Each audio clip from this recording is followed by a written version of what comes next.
Dan kita akan masuk ke bab kemungkinan yang adalah bab yang terakhir dalam kajian kitab kita ini. Kita akan baca sebagian hadisnya ya, dan sebagian insya Allah mungkin akan kita lanjutkan di pertemuan akan datang bila belum selesai ya. Karena memang hadis ini cukup panjang atau bahasanya cukup panjang. Dan hadis terakhir nanti dalam bab kita di jilid 1 ini adalah hadis nomor 578. Sementara sekarang kita akan masuk di bab ke-40, hadis nomor 563 dari awal kita belajar. Saya akan bacakan beberapa hadis dan kita akan lanjutkan insya Allah di pertemuan akan datang sekaligus kita menutup buku kita ini. Ya. Yaitu bab nomor 40, ancaman meninggalkan sholat secara sengaja dan menundanya sampai waktunya habis karena meremehkannya. Ini bab yang penting sekali teman-teman sekalian. Bagaimana ada ancaman yang sangat berat bagi orang yang sengaja menunda sholatnya tanpa ada udzur, ya. Apalagi sampai habis waktunya. Saya duhur ditunda sampai menjelang azan, sudah azan asar baru dia mau sholat duhur. Ini ancaman luar biasa. Kalau ini aja ada ancamannya, bagaimana dengan orang yang meninggalkan secara sengaja nggak sholat sama sekali. Hadis nomor 563 dari awal kita belajar hadis pertama dalam bab kita dengan sanad sahih dari Jabir bin Abdullah radhiyallahu anhuma. Dia berkata, Rasulullah SAW bersabda, bainar rajuli wa bainar kufri tarkus sholat. Antara seseorang dengan kekufuran adalah meninggalkan sholat. Meninggalkan sholat. Diriwayatkan oleh Ahmad dan Muslim, dan dia mengatakan bainar rajuli wa bainas syirki wal kufri tarkus shalah. Antara seseorang dengan kesyirikan dan kekufuran adalah meninggalkan salat. Diriwayatkan juga oleh Abu Dawud dan An-Nasa'i dan lafadznya laisa bainal abdi wa bainal kufri illa tarkus shalah. Tidak ada antara seorang hamba dengan kekufuran kecuali meninggalkan salat. Mirip-mirip lafadznya. Kemudian masih nomor yang sama, masih urutan 1. Diriwayatkan oleh Tirmidzi dengan lafaz bainal kufri wal imani tarkus shalah. Antara kekufuran dan keimanan tipis sekali. Perbedaannya yang langsung memisahkannya adalah meninggalkan salat. Diriwayatkan juga oleh Ibnu Majah dan lafaznya bainal abdi wa bainal kufri tarkus shalah. Antara perbedaan antara seorang hamba dengan kekufuran adalah meninggalkan sholat. Jadi semua ini, hal-hal ini teman-teman, dalam satu nomor yang diurut oleh Al-Mundhiri rahimahullah, menunjukkan kepada kita bahwasanya ancaman yang sangat berat bagi orang yang sengaja meremehkan sholat, apalagi sampai meninggalkannya. Meremehkan sholat apalagi sampai meninggalkannya. Ini ancaman yang luar biasa. Karena betul-betul tipis sekali yang bisa memisahkan antara keimanan dengan kekufuran. Dalam arti kata dari sisi perbuatan, yaitu meninggalkan sholat. Ini dasar sekali. Artinya bisa dikatakan orang itu beriman dengan dia selalu menjaga sholat. Makin dia detail, makin dia hati-hati dalam mengerjakan sholat, azan langsung sholat, kemudian dia memperindah ya pakaiannya, bacaannya, gerakannya, sampai salam, itu makin pertanda keimanannya luar biasa. Makanya pernah ada seorang sahabat dulu di sisi Nabi SAW, kemudian dia melihat ada sahabat yang lain sholatnya luar biasa, khusyuk luar biasa, tumakninah, tenang sekali. Sampai-sampai yang di sebelah Nabi SAW mengatakan, ya Rasulullah, saya mencintai orang ini karena Allah. Kata Nabi SAW, pergi dan ucapkan di hadapannya. Gitu kan. Jadi itu tolak ukurnya luar biasa. Sholat itu kalau ada orang yang menganggap remehnya, berarti dia sangat dekat dengan kekufuran. Kita tidak katakan dia kufur, kecuali dia memang membangkang terhadap hukum sholat, mengatakan tidak ada sholat itu. Maka dia bisa kufur. Tapi kalau dia meninggalkan karena malas-malasan, ini dosa besar. Dan berbahaya sekali, dia bisa meraih dosa yang kadar besarnya seperti dosa kekufuran, walaupun dia belum keluar dari Islam. Kalau dia menganggap remehnya ya, sengaja menunda-nundahnya, maka setiap muslim dan muslim harus hati-hati. Komandan azan itu, hayya ala sholah, hayya ala falah, ayo mengerjakan sholat, ya. Ayo menuju kepada kemenangan. Ini supaya langsung dijawab pada saat itu. Salah satu makna hadis yang berbunyi, yang kata Nabi SAW, "La ya'lamun nasu ma fi nida' was safar awal la atuhuma walau habbah." Kalau seandainya manusia mengetahui apa yang Allah janjikan pada saf pertama, pada azan dan saf pertama, maka mereka akan mendatangi keduanya walaupun merangkak. Nah, yang dimaksud dengan azan di sini adalah baik menjadi muazzinnya, menjawab lafaz muazzin dan langsung segera sholat ya setelah azan itu selesai. Nah, ini poin penting dan juga pernah ditanyakan dalam hadis Bukhari Muslim kepada baginda Nabi SAW, amal apa yang paling Allah cintai? Kata Nabi SAW, as-salatu ala waktiha, salat pada waktunya. Ingat di awal bab kita yang sudah kita jelaskan, di awal kitab salat ini kita sudah ingatkan teman-teman sekalian bahwa satu-satunya ibadah di mana Nabi SAW menerimanya di langit hanya salat, yang lain semuanya di bumi. Jihad, menumpahkan darah, berkorban di jalan Allah SWT, bakti sama orang tua, puasa Ramadan, haji, semuanya di bumi.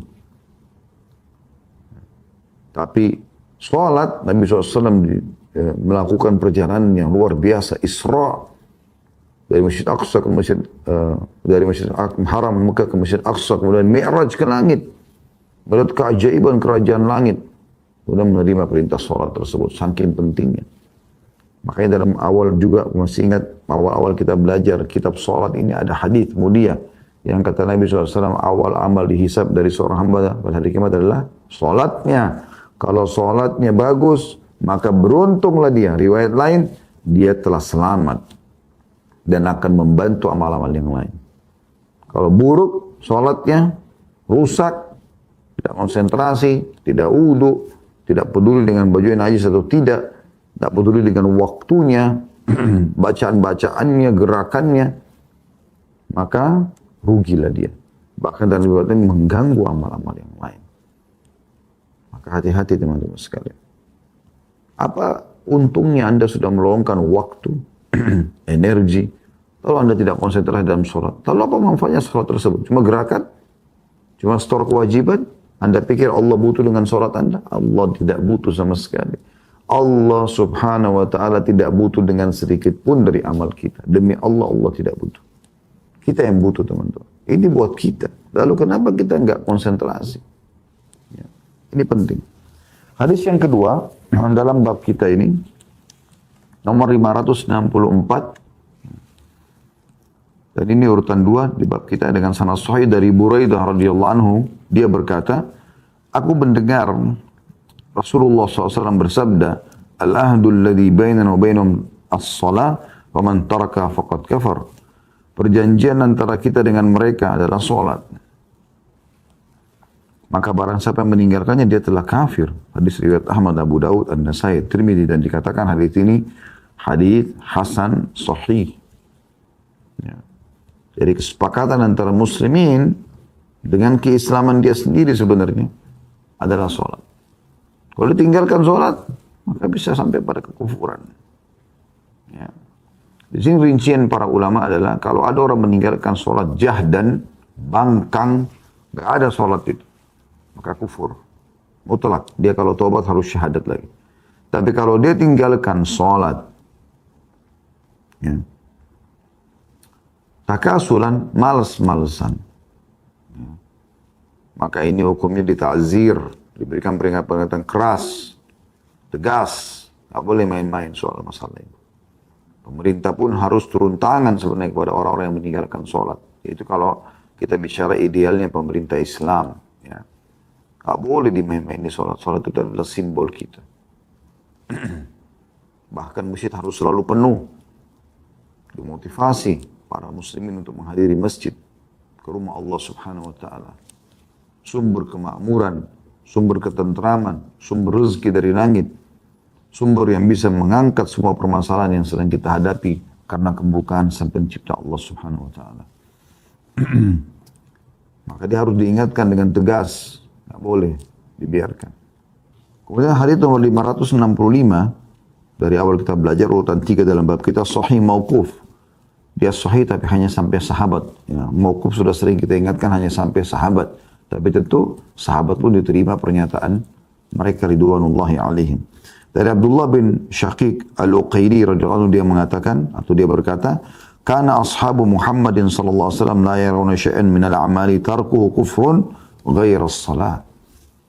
Para sahabat Muhammad sallallahu alaihi wasallam tidak melihat suatu amal di mana meninggalkannya adalah kufur selain salat.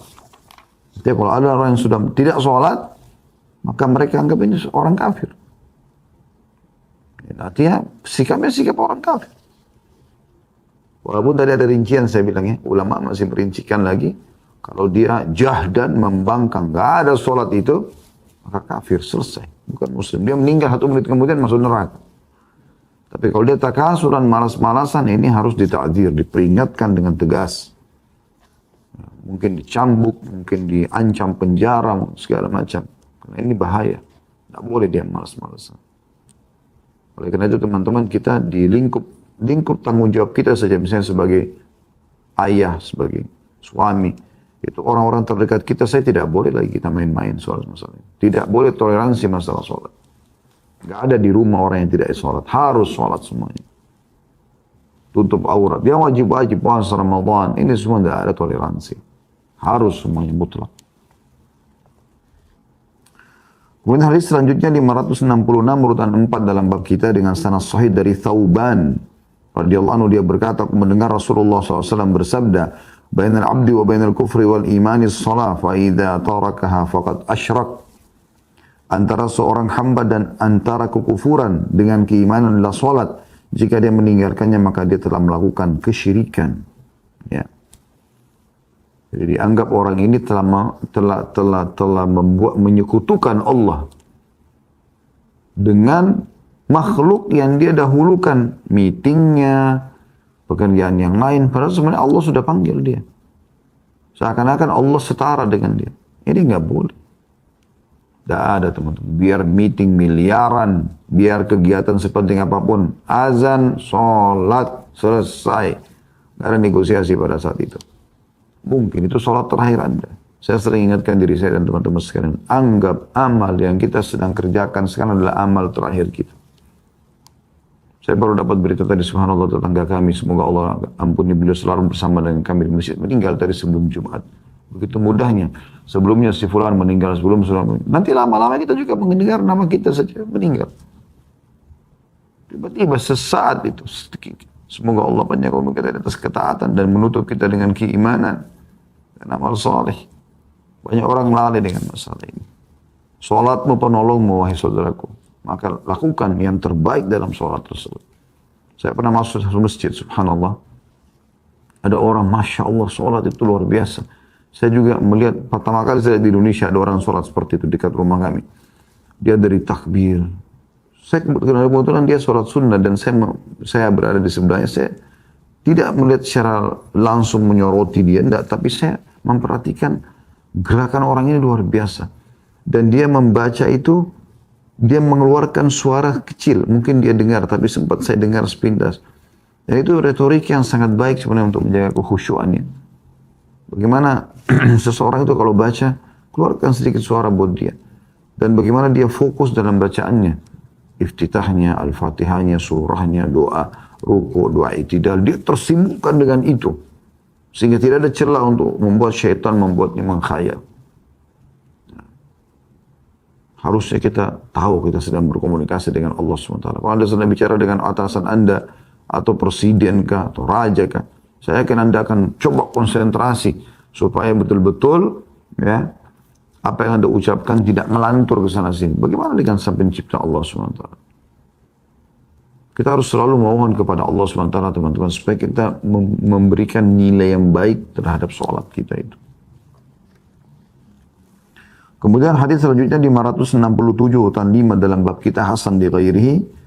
Dari Abu Darda radhiyallahu anhu, dia berkata, kekasihku mewasiatkan kepadaku, la tusyrik billahi syai'a wa in qutti'ta aw hurrikta wa la tatruk salatan maktubatan muta'ammida wa man tarakaha muta'ammidan faqad bari'at minhu dhimma wa la tashrabil khamra fa innaha miftahu kulli syarr.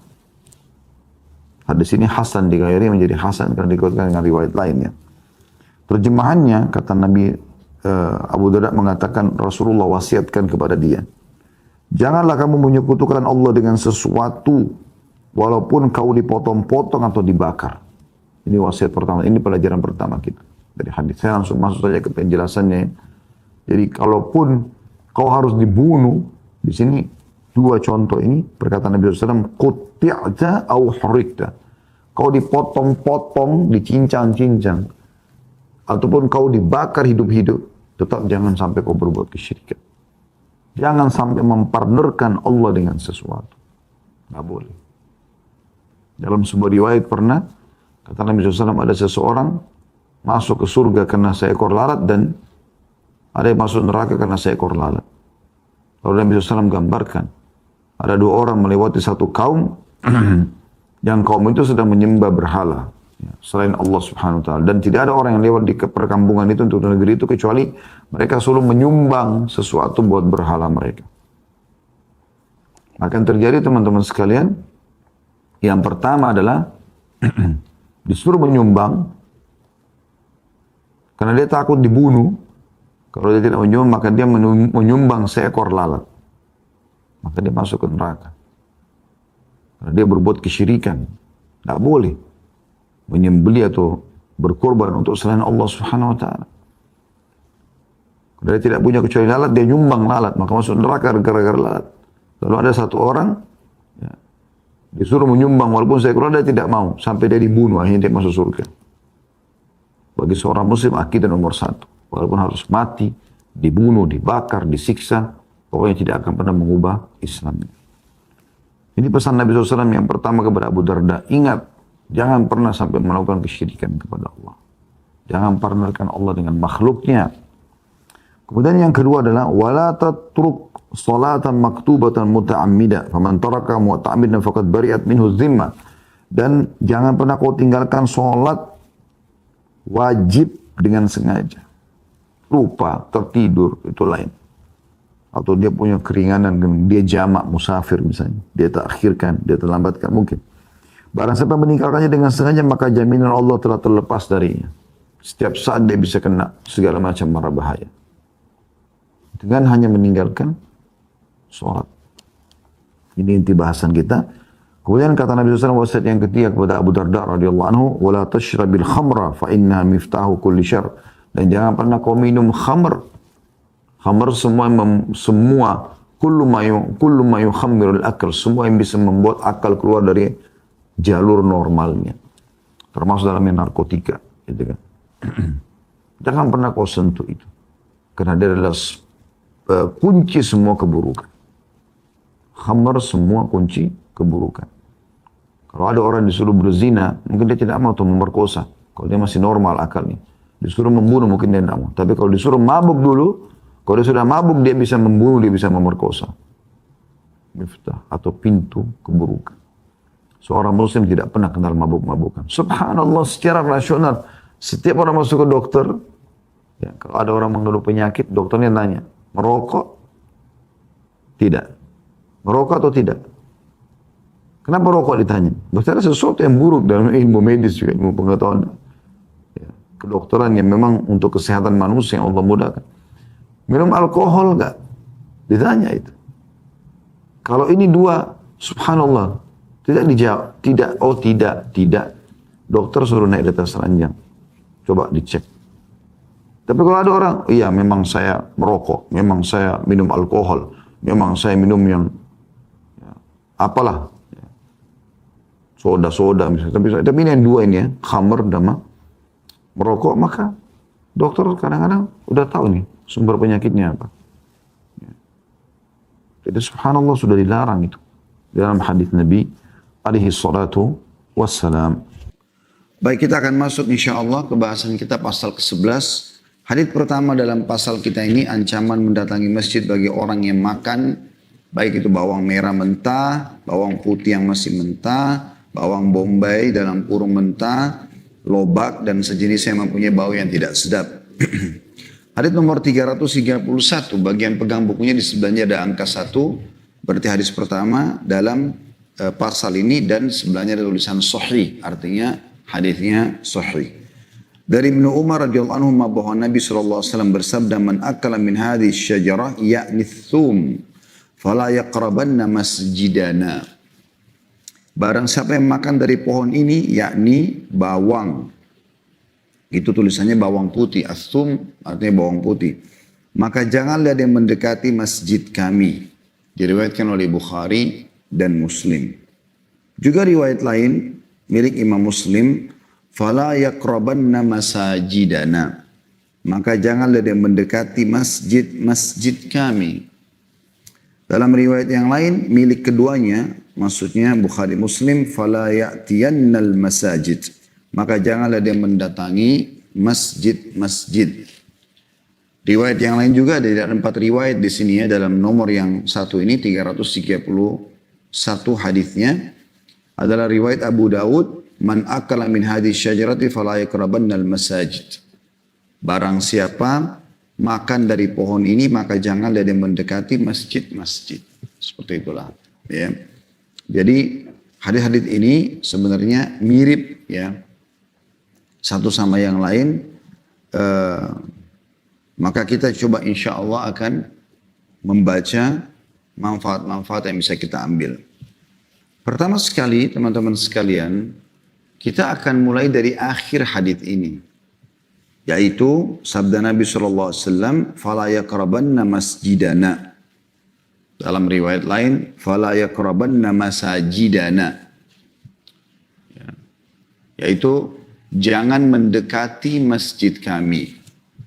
Ini yang dimaksud adalah masjid beliau sallallahu alaihi wasallam. Karena beliau sampaikan di masjid beliau tentang para sahabatnya.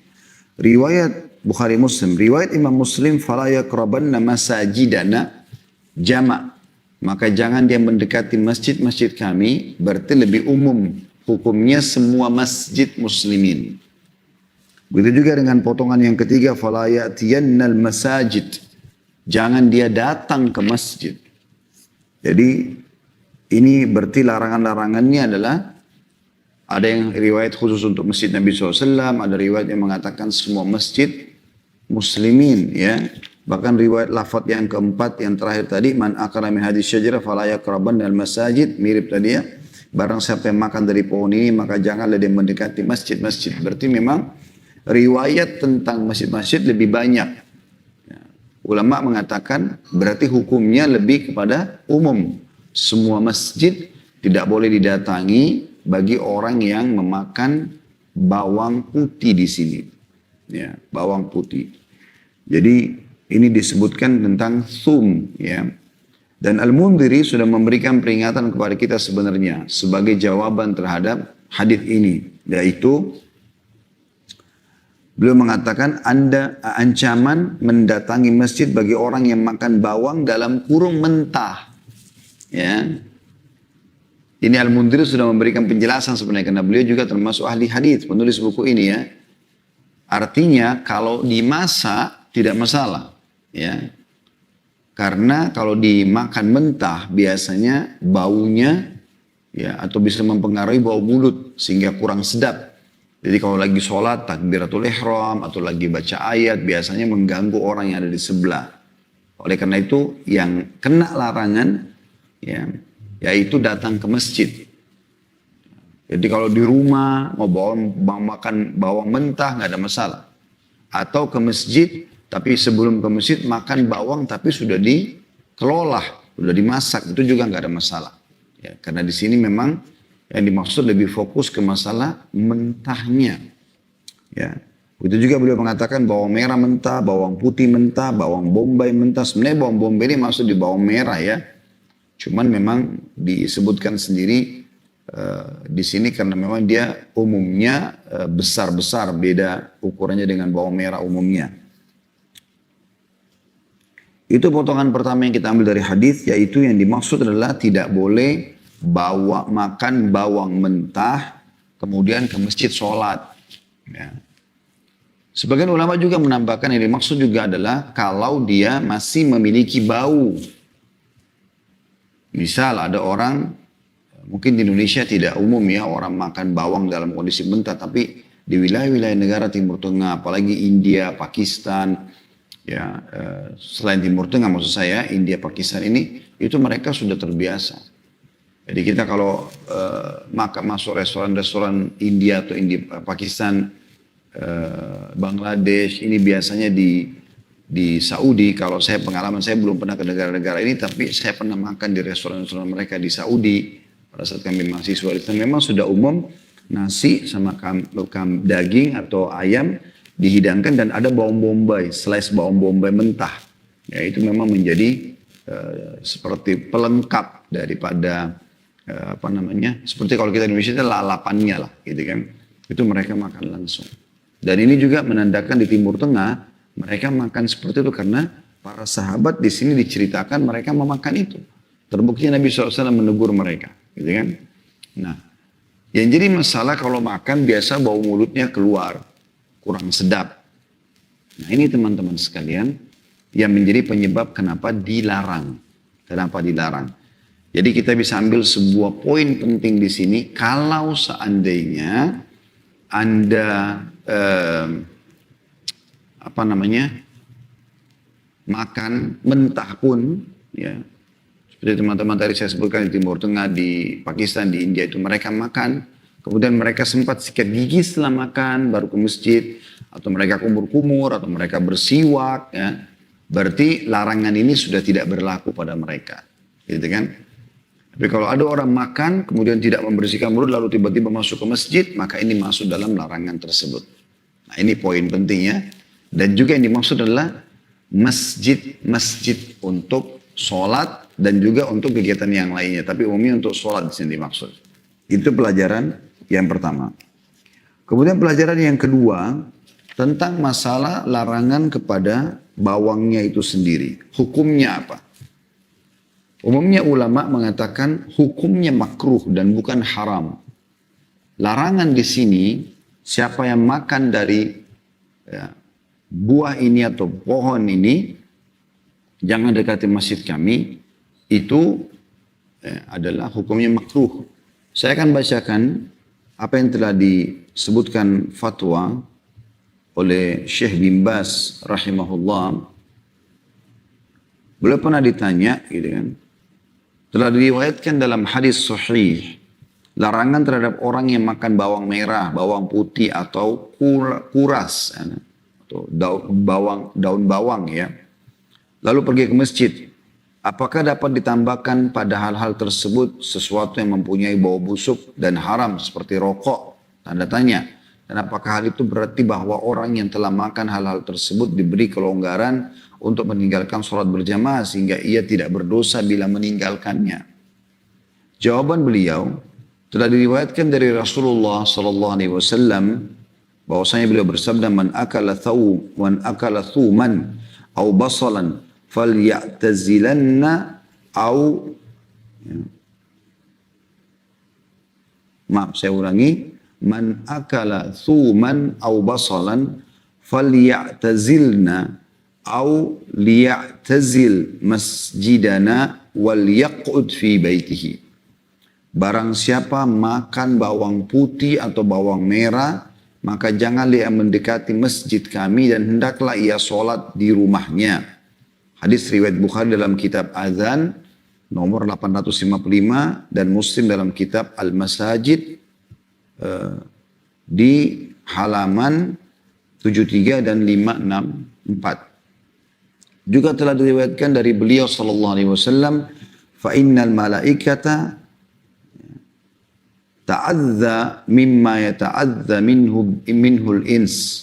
Sesungguhnya para malaikat juga terganggu dengan apa yang mengganggu manusia. Hadis riwayat Bukhari Muslim. Ya. Jadi ternyata di sini ada tambahan yang diangkat oleh Syekh bin Baz rahimahullah, tambahan informasi kepada kita, ya, bahwasanya para malaikat terganggu. Jadi bukan cuma sekedar orang terganggu dengan bau busuk mulutnya yang musolli di sebelahnya, tapi juga termasuk mengganggu para malaikat yang hadir di sholat tersebut atau pada sholat tersebut, ya. Lalu kata beliau, semua yang beraroma busuk hukumnya sama dengan hukum bawang putih dan bawang merah, seperti menghisap rokok. Juga orang yang ketiaknya bau, Ya, ini mungkin banyak orang tidak sadari masalah itu ya. Dia pikir nggak masalah lah keringat-keringatan masuk ke saf, sholat. Ini nggak boleh. Karena dia kalau mengganggu orang lain, bau mulutnya, bau nafasnya, ya, bau ketiaknya, bau bajunya, ini semua tidak boleh. Ini kata beliau, semua masuk dalamnya. Saya ulangi, semua yang beraroma busuk, hukumnya sama dengan hukum bawang putih dan bawang merah. Seperti menghisap rokok juga orang yang ketiaknya bau atau lainnya, yang mengganggu orang lain yang di dekatnya. Maka ia dimakruhkan. Nah ini, kita tidak beratkan ya. Jadi bukan haram, tapi dimakruhkan. Artinya dia kalau meninggalkan itu, dia coba bersihkan dirinya segala macam, justru berpahala. Ya. Karena makruh itu kalau ditinggalkan berpahala, kalau dikerjakan tidak berdosa kan gitu. Maka ia dimakruhkan untuk sholat berjamaah, sampai ia menggunakan sesuatu yang dapat menghilangkan bau tersebut. Yang wajib baginya ialah melakukan hal itu atau menghilangkan bau semaksimal mungkin agar ia dapat melakukan sholat berjamaah sesuai yang diwajibkan oleh Allah. Jadi maksudnya dia bukan berarti dengan itu lalu dijadikan uzur dia langsung sholat di rumah, enggak. Dia harusnya coba berusaha menghilangkan kemudian dia tidak kehilangan sholat berjamaah di masjid. Karena sholat di masjid ini hukumnya luar biasa gitu ya. Hukum yang sangat ditekankan sekali sebagaimana sudah kita bahas di hadis-hadis sebelumnya. Kita masih dalam kitab sholat dan sudah kita sebutkan tentang keutamaan sholat berjamaah yang luar biasa di masjid. Gitu. Kata beliau, adapun rokok maka itu haram secara mutlak, jadi bukan makruh. Ya. Wajib untuk ditinggalkan setiap saat karena bisa membahayakan terhadap agama, badan dan harta. Semoga Allah memperbaiki kondisi kaum muslimin dan memberi petunjuk kepada mereka untuk kebaikan. Diambil dari fatwa muhimma tata'allaku bis shalah. Fatwa-fatwa penting yang berhubungan dengan sholat di halaman 61 sampai 62. Jadi ini termasuk hal yang sangat ditekankan sekali ya, untuk diperhatikan. Jadi sekali lagi tentang masalah ya, semua yang bau yang bisa mengganggu orang lain sholat di sebelah, maka itu berarti tidak boleh. Ya.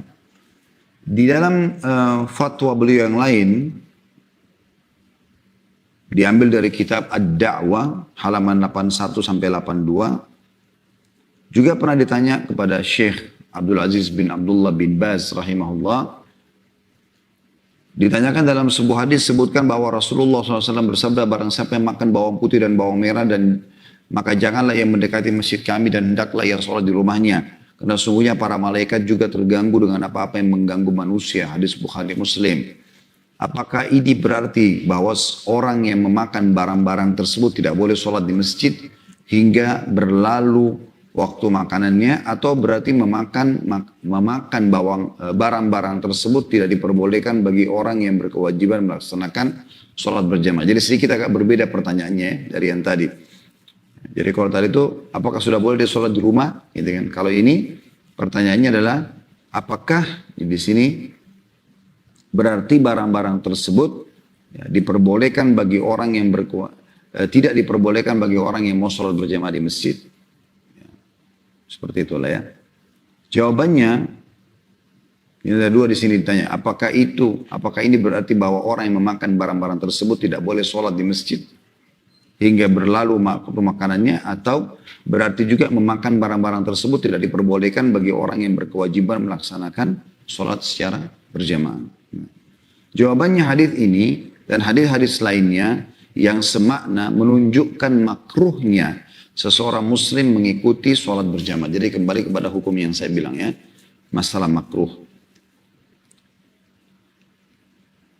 Selama masih ada bau barang-barang tersebut karena akan mengganggu orang yang di dekatnya, baik itu karena memakan kuras atau daun bawang, bawang merah atau bawang putih atau barang lainnya menyebabkan bau tidak sedap. Seperti menghisap rokok sampai baunya hilang. Perlu diketahui bahwa rokok itu selain baunya yang busuk, hukumnya juga haram.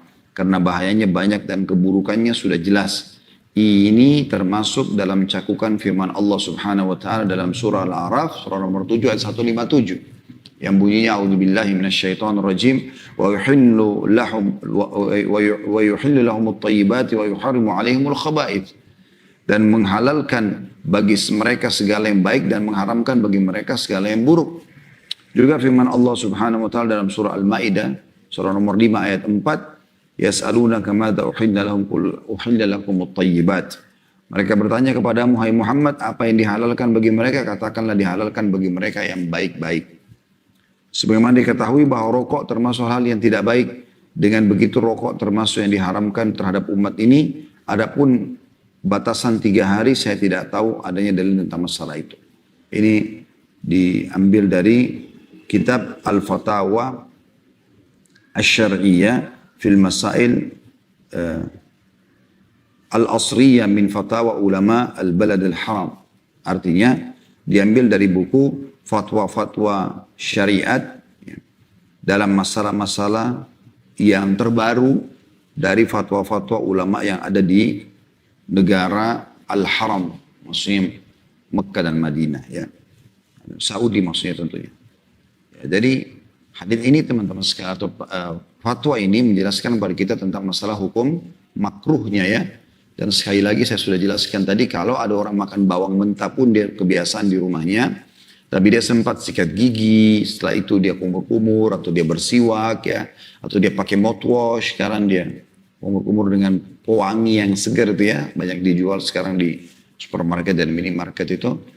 Nah ini berarti tidak ada masalah dia sholat. Yang dilarang di sini adalah dia makan mentah kemudian langsung sholat ya.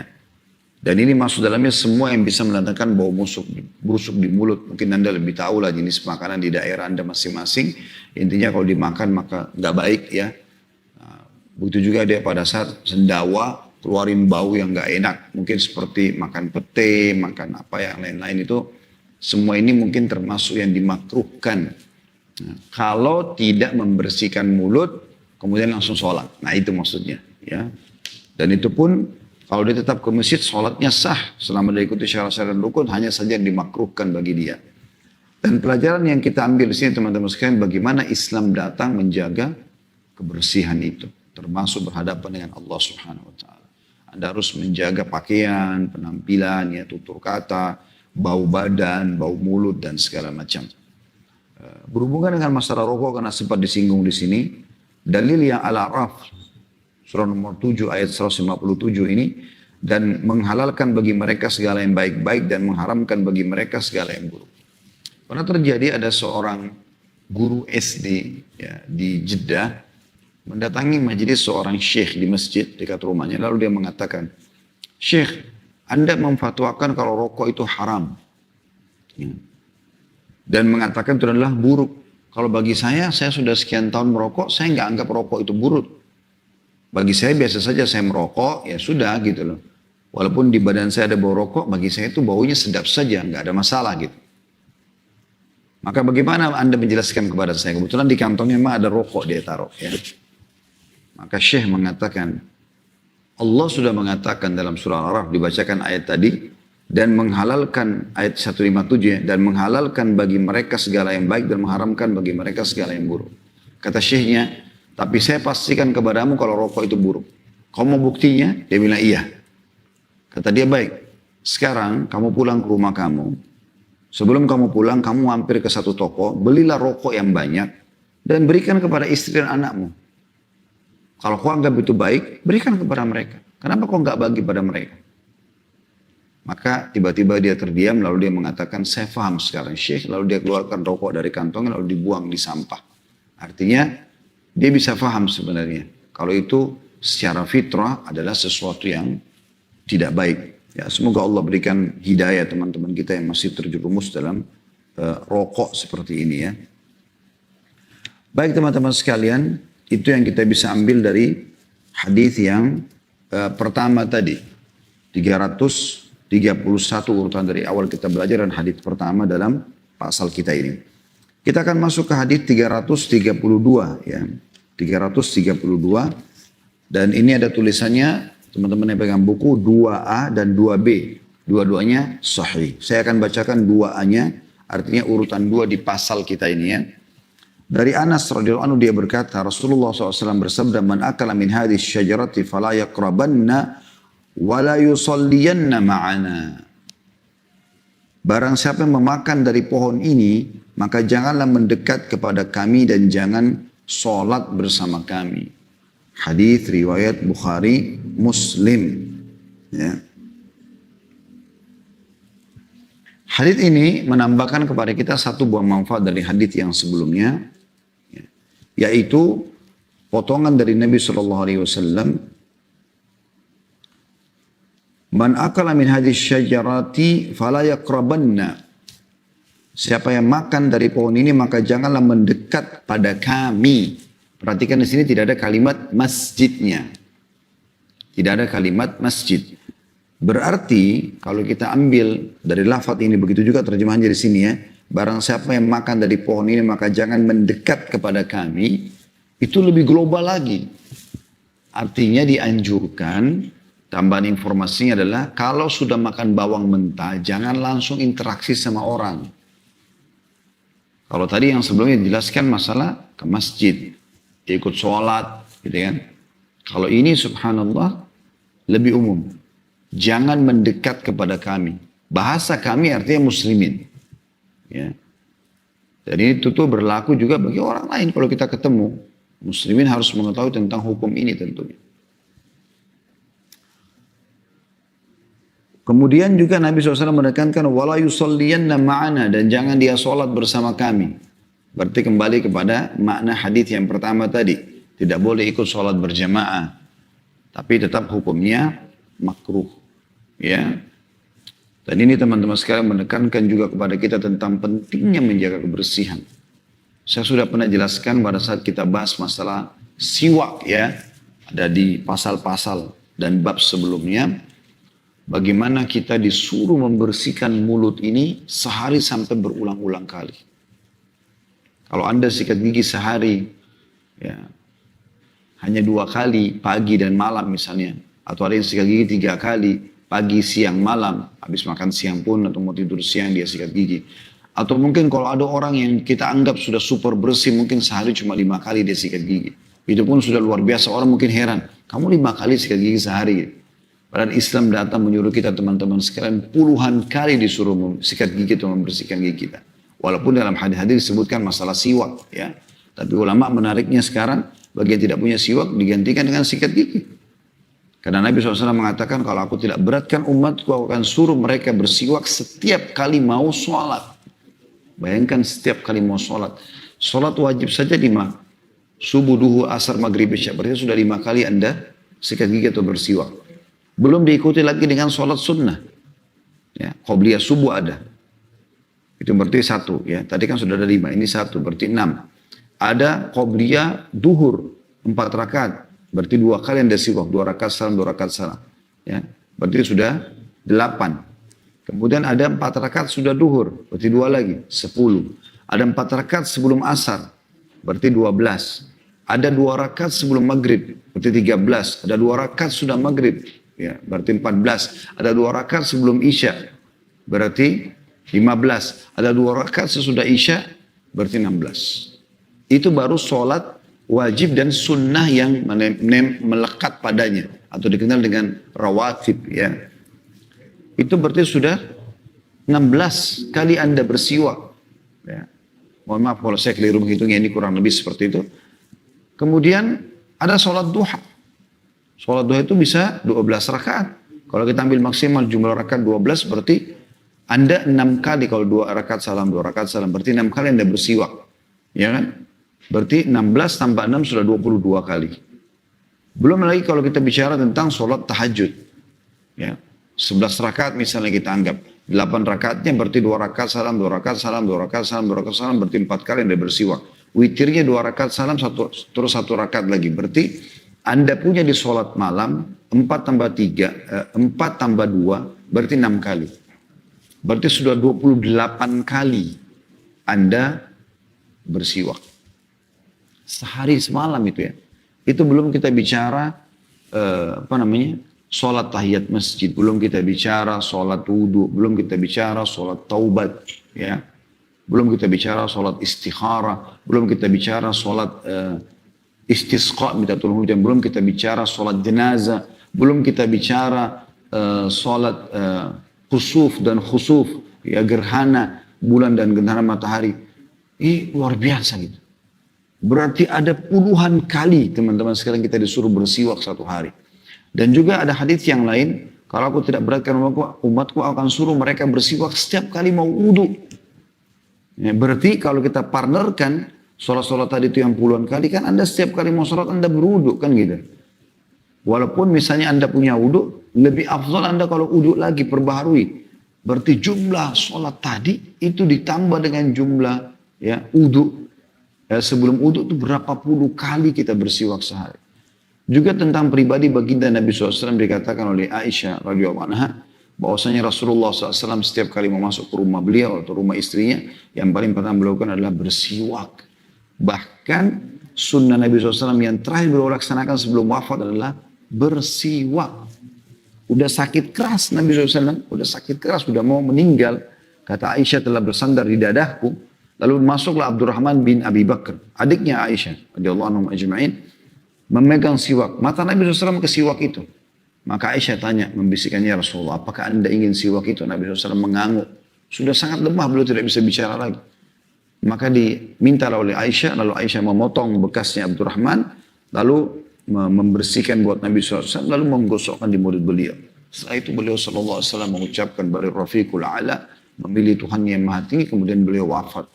Alaihi salatu wassalam. Akhir sunnah beliau kerjakan adalah siwak. Ya. Jadi ini luar biasa bagaimana kita menjaga kebersihan itu.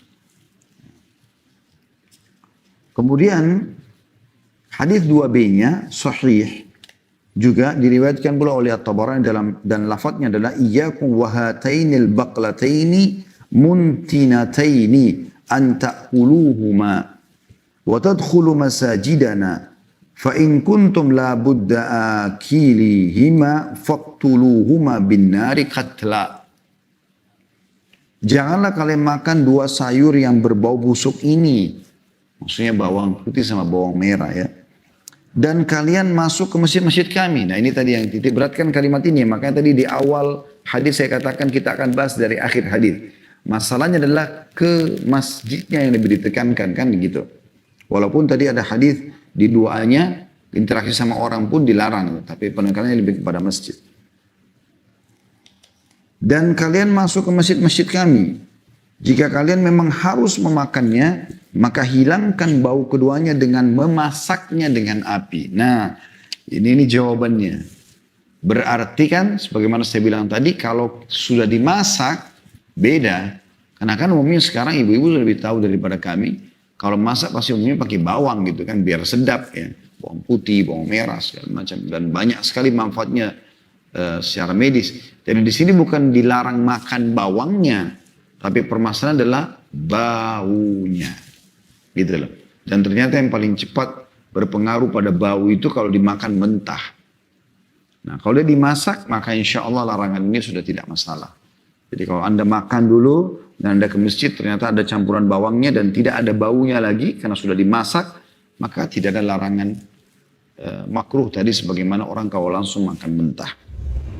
Selanjutnya hadis nomor 333, ya, dan ini urutan pertama dari awal kita belajar dari kitab ini, kemudian ini urutan di sebelahnya ada angka 3, hadis ketiga di pasal kita. Sebelahnya lagi ada titik sahih. Dari Jabir radhiyallahu anhu dia berkata, Rasulullah SAW bersabda, man akala basalan aw thuman falyatazilna aw falyatazil masajidana wal yaqud fi baitihi. Barang siapa yang makan bawang merah atau bawang putih, maka hendaklah dia menjauhi kami atau menjauhi masjid-masjid kami dan hendaklah dia duduk di rumahnya. Hadis riwayat Bukhari Muslim.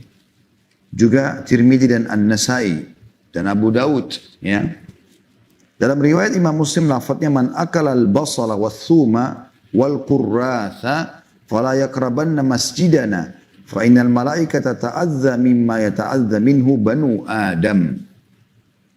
Barang siapa yang makan bawang merah, bawang putih dan bawang bombay, maka janganlah dia mendekati masjid kami karena para malaikat terganggu dengan apa yang mengganggu manusia. Kemudian dalam riwayat lain saya bacakan dulu semua. Masih di nomor 3 ya. Dikatakan, Naha Rasulullah SAW an aklil basali wal qurrath, فغلبتنا الحاجة فأكلنا منها فقال من أكل من هذه الشجرة الخبيثة فلا يقربن مسجدنا فإن الملائكة تتأذى مما يتأذى منه الناس. Rasulullah SAW melarang makan bawang merah dan bawang bombay. Lalu kami didesak kebutuhan sehingga kami memakannya. Maka Nabi SAW bersabda, barang siapa yang makan dari pohon yang buruk ini, maka janganlah dia mendekati masjid kami. Karena para malaikat terganggu oleh sesuatu yang mengganggu manusia. Ini semua berada di nomor hadis nomor 3 ya dari pasal kita ini. Urutannya 333. Riwayat ini sebenarnya sudah sempat kita singgung tadi pada saat membacakan fatwa Syekh bin Baz rahimahullah. Ya, jadi di sini tetap larangannya adalah makruh bagi orang yang memaksakan diri datang ke masjid sementara sudah makan. Dan lebih baik dia meninggalkan supaya berpahala ya. Dengan cara kalaupun dia makan di rumahnya dia harus sikat gigi atau membersihkan. Atau sudah dimasak sehingga baunya tidak keluar lagi. Seperti itulah ya. Kemudian juga di sini Nabi SAW menjelaskan juga tentang salah satu sebabnya. Selain mengganggu orang yang sholat di sebelah kita, juga mengganggu para malaikat. Yang tentu ada yang mencatat amal-amal kita pada saat kita sholat. Nah itu yang perlu digarisbawahi tentunya. Ya. Selanjutnya 334 saya akan coba bacakan karena ini semua bahasanya hampir sama ya sampai hadis 339. Dari Abu Sa'id al-Khudri radhiyallahu anhu dia berkata, "Annahu dzukira inda Rasulillah sallallahu alaihi wasallam ats-tsuma wal basalu wal qurrath." Wa qila ya Rasulullah wa ashaddu dzalika kullihi ats-tsum afatuharrimuhu? Faqala Rasulullah sallallahu alaihi wasallam, "Kuluhu man akalahu minkum fala yaqrab hadzal masjid hatta yadhhab rihuhu minhu." Jadi ini hadis lebih kental menjelaskan tentang sebab larangannya ya dan hukumnya kenapa dia makruh dan bukan haram ya. Terjemahannya bahwa bawang putih, bawang merah dan bawang bombay disebut di sisi Rasulullah sallallahu alaihi wasallam, maka ditanyakan kepada Rasulullah, "Ya Rasulullah, yang paling berbau adalah bawang putih. Apakah engkau mengharamkannya?" Tanda tanya. Maka Rasulullah SAW menjawab, makanlah. Namun, barang siapa di antara kalian yang memakannya, dalam kurung mentah-mentah. Nah, ya. Maka janganlah dia mendekati masjid kami sehingga baunya hilang darinya. Hadis ini diriwayatkan Ibnu Khuzaimah dalam sahihnya. Berarti ingat, selalu ada penekanan tentang masalah bau. Ya, jangan lagi disalah pahami ya. Oh berarti bahasan Ustaz Khalid ini membahas tentang tidak boleh makan bawang secara umum. Tinggalin bawang semua. Tidak, bukan seperti itu. Ya, sudah kita jelaskan itu. Jadi sampai hilang baunya. Hadis 335, urutan 5 dalam bahasan kita. Sahih dari Umar bin Khattab. Radhiyallahu anhu bahwasanya dia berkhutbah pada hari Jumat. Dalam khutbahnya dia berkata, di sini langsung dibaca terjemahannya karena memang tidak dinukil bahasa Arabnya. Kemudian kalian wahai manusia, kalian memakan 2 pohon yang mana aku tidak melihatnya kecuali kedua-duanya buruk, yaitu bawang merah dan bawang putih. Sungguh aku melihat Rasulullah SAW apabila beliau mencium bau keduanya pada seseorang di masjid, maka dia diminta keluar sampai Baqi. Ya. Baqi itu kuburan para sahabat yang dekat Masjid Nabawi. Maka barang siapa memakannya hendaklah dia menghilangkan baunya dengan memasaknya. Hadis riwayat Muslim, Nasai dan Ibnu Majah. Ya.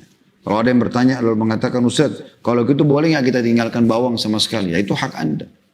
Nah, itu adalah hal yang dimubahkan. Ingat tadi hadis sebelumnya yang kita bahas ya. Para sahabat langsung menanyakan to the point. Afatuharrimuhu? Apakah Anda mengharamkan ya Rasulullah? Kata Nabi SAW, kuluhu. Silahkan makan. Berarti kan tidak apa-apa. Ya. Hanya saja dia tidak boleh dekati masjid sampai dia menghilangkan baunya. Nah, Umar bin Khattab dalam riwayat ini lebih menekankan tentang bagaimana Nabi SAW membenci bau busuk ini. Ya, dari bawang ataupun bau-bau busuk yang lain secara umum. Sampai kalau ada kata Umar bin Khattab, beliau berikan kesaksian radhiyallahu anhu, kalau ada yang datang ke masjid sementara dia bau seperti ini, oleh Nabi SAW disuruh keluar. Sampai ke Baqi, saking jauhnya. Ya. Sekarang kita kalau jalan dari pintu Masjid Nabi SAW yang ada kuburan beliau, ke Baqi itu lumayan cukup jauh. Walaupun sekarang dengan perluasan masjid jadi dekat dengan Baqi ya. Tapi menandakan memang ya, saking tidak disukainya hal ini oleh Rasulullah Sallallahu Alaihi Wasallam. Dan harus kita ketahui ya, sebaliknya Nabi SAW sangat gemar dengan bau yang wangi. Dan itu ciri khas Muslim. Makanya beliau mengatakan, dicintakan padaku dunia kalian karena dua hal. Ya, karena dua hal, yaitu adanya wanita, maksudnya ibu yang dihormati, cintai istri, saudari, anak perempuan, tante dan seterusnya. Dan juga wangi-wangian. Dan juga wangi-wangian. Dan kita tahu Allah SWT berikan kita teman-teman hidung yang kita suka menghirup kalau bau wangi. Dan kita rasanya mau tutup hidung kalau baunya busuk. Itu alami, semua orang begitu. Kecuali orang yang sudah rusak fitrahnya, mungkin dia suka bau busuk, itu Allahu a'lam. Tapi ini umumnya seperti itu. Ya. Selanjutnya kita langsung selesaikan saja ya. Hadis nomor 336 ya, karena ini mirip-mirip semua ya. Itu urutan ke-6 dalam pasal kita dengan sanad sahih. Dari Abu Hurairah radhiyallahu anhu, beliau berkata, Rasulullah SAW bersabda, "Man akala min hadhihi syajarati tsumi fala yu'zina biha fi masjidina hadza." Barang siapa yang makan dari pohon ini, bawang putih, maka janganlah dia mengganggu kami dengannya di masjid kami. Hadis riwayat Muslim, An-Nasai, Ibnu Majah, dan juga lafaz ini adalah lafaz Ibnu Majah. Jadi mirip dengan yang tadi ya. Berarti sama larangannya ke masjid, sholat. Ya. Tadi lebih umum, ada juga riwayat bertemu dengan interaksi dengan orang, ya, tapi lebih terfokus ke masalah sholat sampai dia membersihkannya. Atau dia memasaknya dengan masakan yang menghilangkan baunya. Hadis 337, urutan 7 dalam bahasan kita atau dalam pasal kita, hasan sahih dari Abu Tha'labah radhiyallahu anhu, dia berkata, "Annahu gaza ma'a Rasulillah sallallahu alaihi wasallam Khaybar, fawajadu fi jinaniha basalan wa thuman wa qurrathan, fa'akalu minhu wa hum jiya'. Falamma raha an-nasu ila al-masjid idza rihul masjidi basalun wa thum." Faqala an-nabiy sallallahu alaihi wasallam, "Man akala min hadhihi syajaratil khabithati fala yaqrabanna." Bahwasanya dia berperang bersama Rasulullah SAW di Khaybar, maka mereka mendapatkan di kebun-kebunnya bawang merah, bawang putih dan bawang bombay. Ya. Mereka memakannya sementara mereka dalam keadaan lapar. Manakala orang-orang pergi ke masjid, ternyata al masjid adalah bawang merah dan bawang putih. Maka Nabi SAW bersabda, barang siapa yang makan dari pohon yang buruk ini, maka janganlah mendekat kepada kami. Lalu dia menyebutkan hadis selengkapnya. Hadis riwayat Tabarani dengan sanad hasan. Kemudian hadis yang mirip dengan ini 338, urutan 8 sahih. Hadis di atas terdapat dalam riwayat Muslim dari hadis Abu Sa'id Al-Khudri dengan riwayat senada tanpa menyinggung bawang merah. Jadi ini dua riwayat ini mirip 337 dan 338 atau hadis urutan 7 dan 8 dalam bahasan kitab kita ini. Di sini teman-teman sekalian, Abu Tha'labah radhiyallahu anhu menambahkan informasi bahwasanya mereka pergi ke Khaybar, dan Khaybar ini lokasi orang Yahudi, kurang lebih kalau saya tidak salah 173 atau 183 km dari kota Madinah. Kami pernah ke sana ya, tapi saya pun baru sekali ke sana. Mendatangi benteng-benteng Yahudi pada saat itu kita umrah. Kemudian saya menjelaskan tentang kisah peperangan Khaybar. Bagaimana dahsyatnya peperangan tersebut. Nabi SAW mengepung selama 40 hari lebih baru menembus benteng-benteng mereka.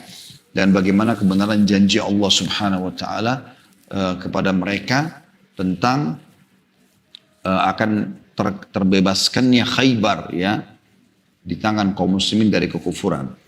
Nah di sini mereka rupanya para sahabat sempat masuk ke Khaybar, dan memang dalam buku-buku sejarah disebutkan mereka kelaparan karena terlalu lama mengepung benteng. Ada 9 benteng Yahudi. Benteng yang pertama saja itu butuh 40 hari sekian untuk menembusnya. Walaupun benteng-benteng yang lain cuma hitungan 2-3 hari bebas. 2-3 hari bebas, artinya mereka menyerahkan diri. Tapi awalnya 40 hari dan bekal sahabat tidak sebanyak itu untuk makan. Ya. Maka mereka pun akhirnya masuk ke kebun-kebun orang Yahudi di situ ya. Sebagaimana disebutkan di sini. Jadi Mereka mendapatkan di kebun-kebunnya bawang merah, bawang putih, dan bawang bombay. Kebun-kebun orang Yahudi. Maka mereka pun kena lapar memakan bawang-bawang tersebut. Nah begitu tiba waktu sholat, pas mau sholat, hampir semua orang yang makan bawang ini bau. Mulutnya bau, pakaiannya bau karena pengaruh dari bawang itu. Maka Nabi SAW kemudian mengingatkan, siapa yang makan bawang jangan ikut sholat bersama kami ya. Di sini Nabi SAW melarang untuk mendekat. Maksudnya sampai menghilangkan baunya. Jadi sekali lagi titik berat adalah masalah baunya. Dan hadis yang terakhir teman-teman sekalian, selanjutnya kita insya Allah akan buka pertanyaan. 339 urutan 9 ya dalam pasal kita dengan sanad sahih dari Hudzaifah radhiyallahu anhu, dia berkata Rasulullah SAW bersabda, man tafala tujahal qiblah jaa yaumil qiyamati wa tafluhu baina ainai wa man akala min hadhil baqlatil khabitha fala yakrabanna masjidana, dalam kurung thalathan. Artinya barang siapa yang meludah ke arah kiblat maka dia datang pada hari kiamat sementara ludahnya di depan matanya atau dilekatkan ya di mukanya. Barang siapa yang makan dari sayur yang busuk ini maka jangan mendekati masjid kami. Dan beliau mengulangi 3 kali, hadis sahih riwayat Ibnu Khuzaimah. Jadi hadis ini menambahkan tentang masalah larangan meludah ke arah kiblat. Dan ini sudah kita jelaskan panjang lebar pasal khusus ya masalah itu. Saya tidak ulangi lagi, tapi jelas ada larangan tentang masalah sengaja meludah di ke arah kiblat kalau lagi sholat, itu tidak boleh. Dan dibolehkan kalau orang betul-betul berdahak, beringus, dia mengeluarkan di wadah sapu tangan atau tisu dan dia menghadap ke sebelah kiri tubuhnya. Ada larangan untuk menghadap ke depan ataupun ke sebelah kanan karena ada Allah kalau dia lagi sholat di arah depannya dan juga malaikat di sebelah kanannya. Sudah panjang lebar kita jelaskan pada pasalnya yang lalu. Dan di sini ada tambahnya tentang masalah mirip dengan lafaz-lafaz sebelumnya. Tidak boleh mendekati masjid untuk ikut sholat ya.